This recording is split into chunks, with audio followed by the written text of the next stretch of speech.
Now, this morning I was giving you a talk on the fundamental basic attitudes expressed in Lao Tzu's Tao Te Ching. And the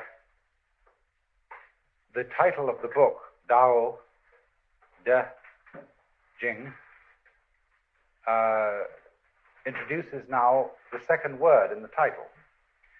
I've been dwelling this morning on the first word, which is Tao, and so comes up this second word, De.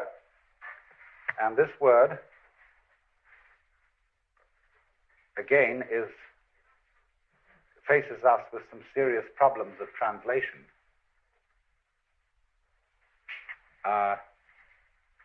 Ordinarily translated virtue.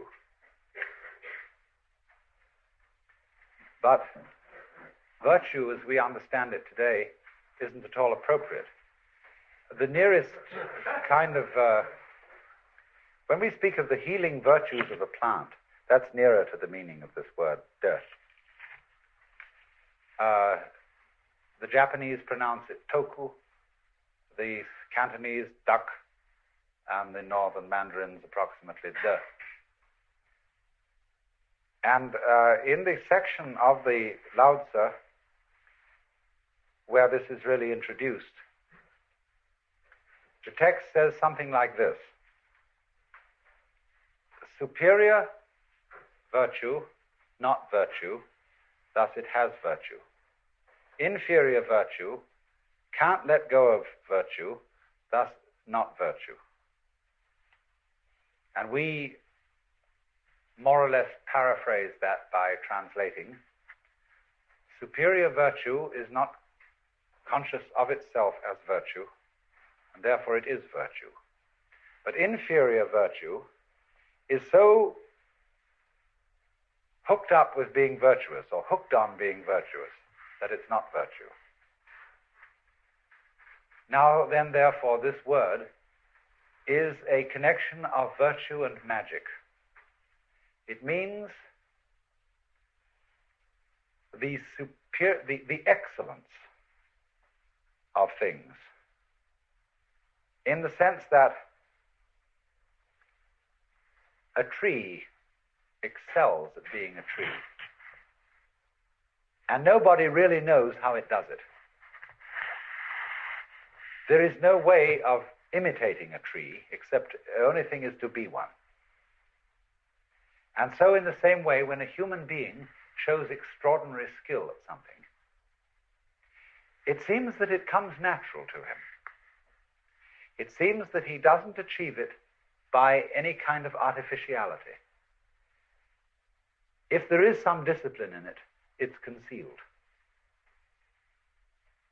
So, excelling in something naturally, and yet it's something that is so difficult to understand that it seems that it has been done by magic, is the meaning of this word.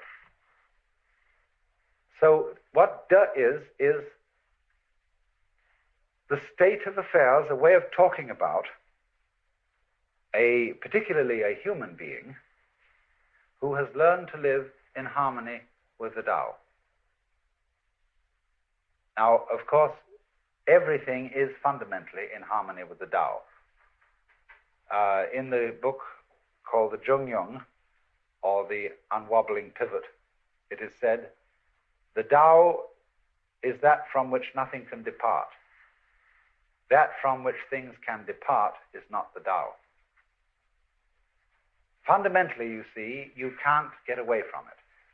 It's like a situation in which we are all floating in a tremendous river. And the river carries you along, anyhow. Now, some of the people in the river are swimming against it, but they're still being carried along. Others have learned that the art of the thing is to swim with it. And they're carried along too. But they know it, you see.